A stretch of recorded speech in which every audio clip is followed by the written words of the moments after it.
Suspense. And the producer of radio's outstanding theater of thrills, the master of mystery and adventure, William N. Robeson. The story you are about to hear concerns a murderer and his accomplices. One of the accomplices is innocent because it is a blind, brainless phenomenon of which scientists know little except that it does exist. This accomplice is a freak of nature which lives high in the stratosphere, at altitudes sometimes too great for commercial airliners, but at altitudes less and less challenging to military jets. It is a narrow river of wind. Sometimes it dries up like a creek in summer, but at the flood its velocity is incredible. It has been clocked at 200 miles per hour. And just as a river will add its own speed to the efforts of an oarsman stroking downstream, this torrent of air adds its velocity to an eastbound plane clever enough to find the current. This river of wind is called the jet stream. This is the story of how it sped a murderer from his crime. Listen then as Frank Lovejoy stars in Jetstream. And now, Jetstream, starring Frank Lovejoy, a tale well calculated to keep you in suspense.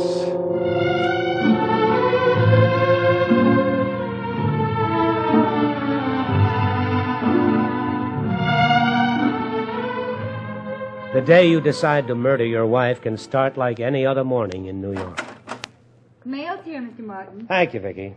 Including a letter from your wife, darling. Oh, good, good. This ought to have the answer. Let me have it. I thought up another one last night, darling. Another way to murder her. Oh? All you have to do is sign out one of your jets from the Air National Guard and fly out to Los Angeles and strangle her. Be back the next morning and nobody'll ever know. Well, I'm afraid they're not that fast unless I caught the jet stream, and besides, the cops just might suspect me if they checked up and found my name on a flight plan. Oh, I figured that out. You sign out in Bud Lynch's name. I see. Well, where do I get a hold of his instrument card, his service number and such? He keeps his military stuff in his desk. Ah, and you have the key to every desk in the office. My, you have been thinking. Vicky, let's not play that game anymore. You're getting too good at it. Oh, look at this. What's the matter? Oh, no. What is it, John? She's finally going to do it. She's finally going to do it. What? She's going to phone Calloway. She not only won't consider a divorce, she's going to phone the boss. But John, it was 15 years ago and you were acquitted. You said so. You were, weren't you? Well, of course I was. You think they'd let me fly in military planes if I'd been convicted by a court-martial? If you were acquitted, what difference will it make to Calloway? Suppose a client found out I'd even been accused of forgery. Calloway finds out, he'll have to fire me. You know that. Why is she doing it? Oh, she's jealous. She's bitter and twisted. She doesn't think straight. Half the time she's looped. But she was sober when she wrote this, I can tell. Maybe you can make up with her. Take her back. After all, you have so much in common, your little son. Oh, come on. Take her back. Are you kidding? You're what I want. You're everything I want. Well, you have a funny way of showing it. How come you'd marry someone like that in the first place? Well, let's call it the war, okay? Okay. Get me her number in L.A. Yes, darling. John. Yeah. Did you forge a check? I was acquitted. That isn't what I asked. All right. Yes, I forged the check. I had to. But you were acquitted. They couldn't prove it was me. Good. I wouldn't want you to have been stupid, even then. All right. Now get me Millie, please.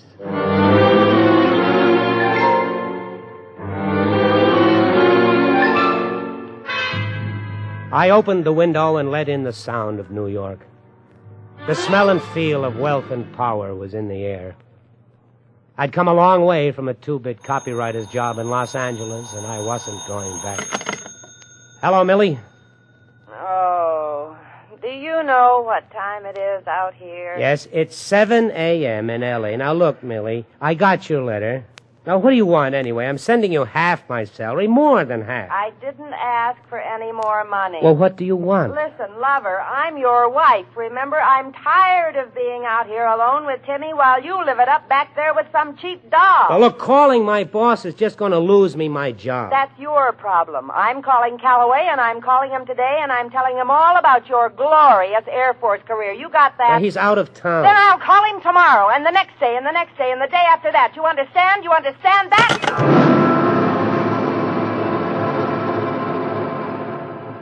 For a long while, I just sat there.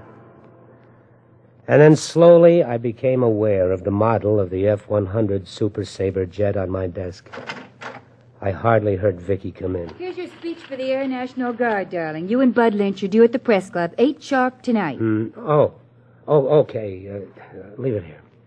And here's something else. I stared at the card she'd handed me for a long moment before it registered. It was a flight instrument card just like my own, but typed on it was Bud's name. Captain B.L. Lynch, New York Air National Guard, service number 3476218. For a long time, I stared at it with the blood pounding in my ears.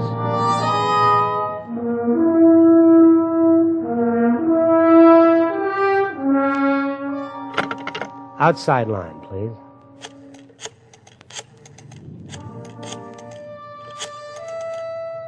Mitchell Field, give me the weather desk.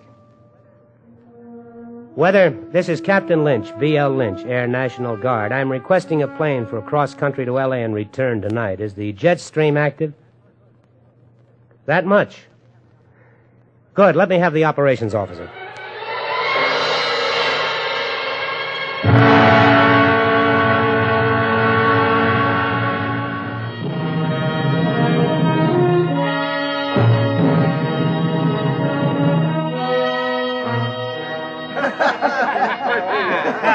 But seriously, some of our buddies in the Air National Guard have given more than time.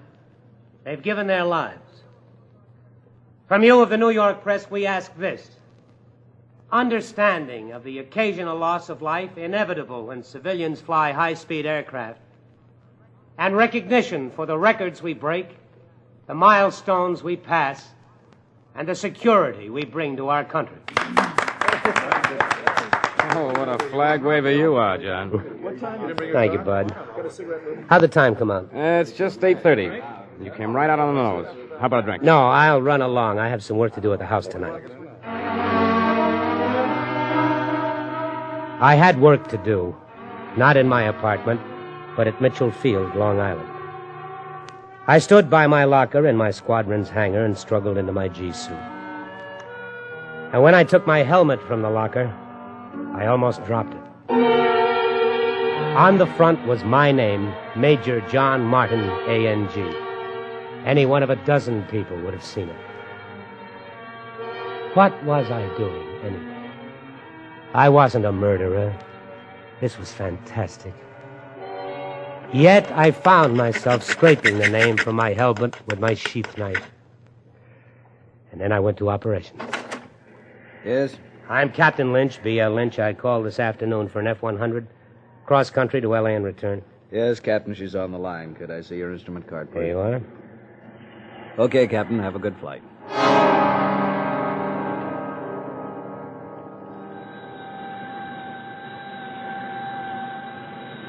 Tower, this is Air National Guard Jet 4389. Request takeoff clearance.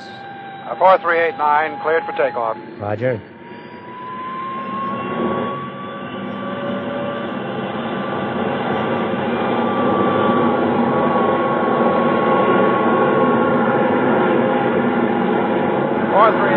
You are airborne at 2129. Good night. Roger, good night.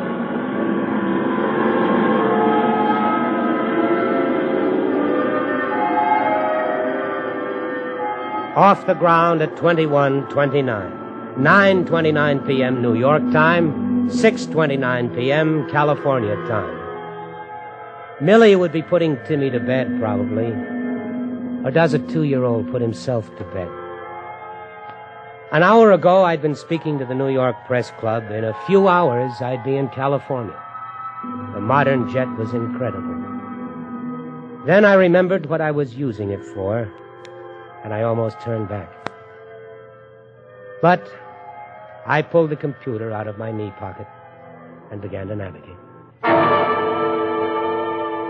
hours later, after a refueling stop at Albuquerque, a vast glow in the west took shape. The lights of Los Angeles. I looked at my watch. Not yet midnight on the coast. I'd made it on schedule.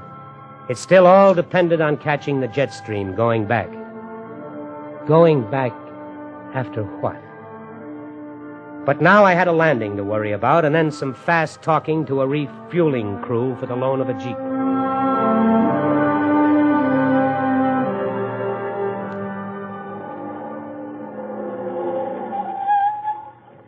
The house looked run down, shabbier than when I'd left it. Maybe she wasn't home. Then I could climb into the Jeep and go back to the airport.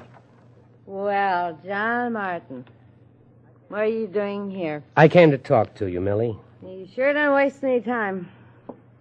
Come on in. You still playing Junior Birdman? My beneficiary in your insurance? Have a drink. No, thank you. You mind if I have one? There. Now, what do you want? A divorce. No. Oh, Millie, there's no sense in our... Unless you come back here to live, I'm calling your boss. Is that clear? But why? Why? Because you're my husband. I don't like your horsing around with whoever you're horsing around with back there.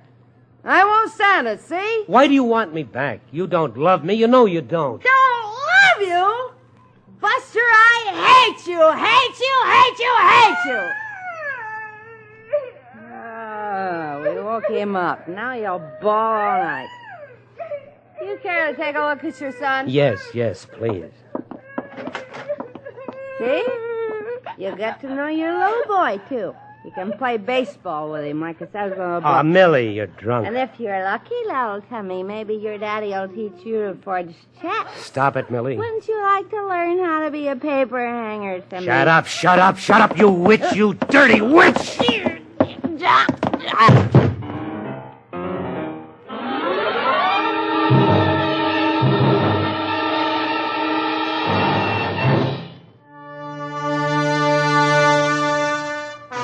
I looked down at the body of my wife next to Timmy's crib. From then on, something seemed to take over, some instinct of self-preservation, perhaps. I slipped on my flight gloves. I knocked over a Mickey Mouse clock in Timmy's room as if in a struggle so they'd know the time of the murder. I went through Millie's bureau and took what cash I found. I ripped her bed to pieces. Then I went back to the nursery. For a long moment, I stood looking down at my son. Would a burglar kill him, too? It would be easy if it would help confuse them. Mommy, I want my mommy. I suddenly was sick with shame. I turned and ran out of the house.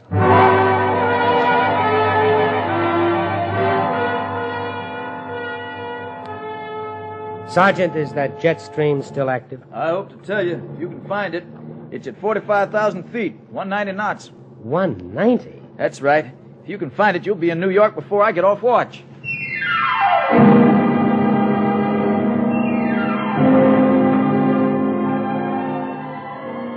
You can't feel the jet stream any more than you can see it or understand it, but you can tell when you're in it because all your navigational estimates are wrong. You're flying the beam, but you're passing your stations too fast.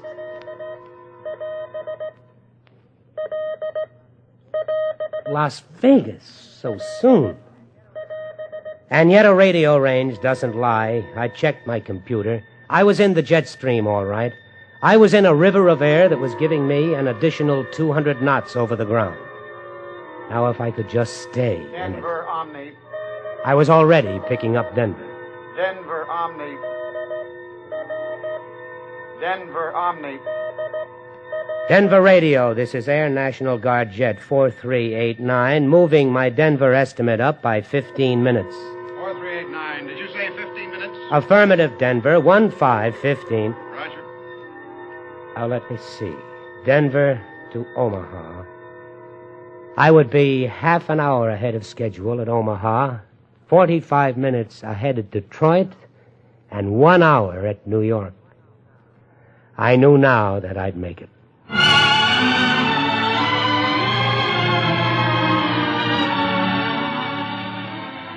I opened the window in my office and let in the morning sounds of New York. I looked at my watch. It was just past 9. I'd made it. I'd even beaten the office people to work. The shadow that had hovered over me for 15 years was gone. I should have been happy, but instead, I was empty and lonely. I heard Vicky arrive at her desk outside and flipped on the intercom to call her, and I heard her talking to someone. Expect him in? He may be late today. Yeah. How'd you know? He told me yesterday. Who are you, anyway? I'm Lieutenant Berman from Homicide. His wife was murdered this morning in Los Angeles. We think he did it. Murdered? But John couldn't have done it. He was giving a speech to the press club last night. He was. Well, we'll check on that. Anyway, he's in Los Angeles now. Say, where does... John! See, I told you. Are you Martin? Yes, and you're... Lieutenant Berman from Homicide. I have bad news for you, Mr. Martin, and an apology. Bad news? Yes, sir. About 4 hours ago, your wife was strangled in Los Angeles, apparently by a burglar. I'm sorry to have to tell you. Oh, John. We'll do everything we can to apprehend the killer, sir, but frankly, there aren't any clues. As your secretary will tell you, we even suspected you. It's all right. What's the matter, John? His wife was murdered this morning, Mr. Lynch. Oh, no, John. Hey, which one of you guys is Lynch? I am. Why? You an Air National Guard pilot? Yeah? I'm Johnson from the news. The boss sent me over to take your picture. Me? Why? It's that hop you made last night to L.A. and back. What? You just step away John, over here. what went by the- wrong? I don't know. I thought we were in the clear. What do you mean, we? Leave me out of this. You're nuts. I haven't flown for a month. Los Angeles and back, you said. So you didn't happen to visit your buddy's wife while you were there, did you? Don't be ridiculous. Had a drink at the club after the meeting, was home by 10. Ask my wife. Oh, Vicky, I guess this is it. John! I made the flight, Lieutenant. I used his name. Well, John, he's crazy, Lieutenant. He's in my squadron, but, well, he'd need my instrument card for one thing. Where is that? Here, in my desk. It's gone. And who has the key besides you? Nobody, just Vicky. I see. You're not going to make anything out of that. Yeah, we might. I'd like to see you try. All right, Martin, let's go. Say, Johnson, don't these National Guard jokers fly cross country all the time?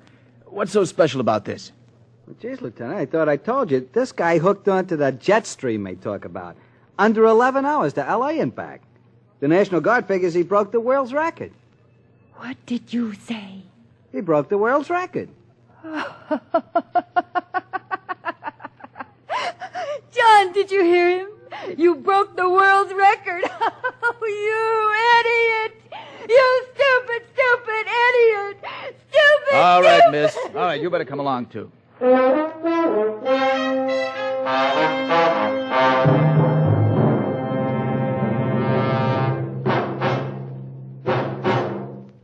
Suspense,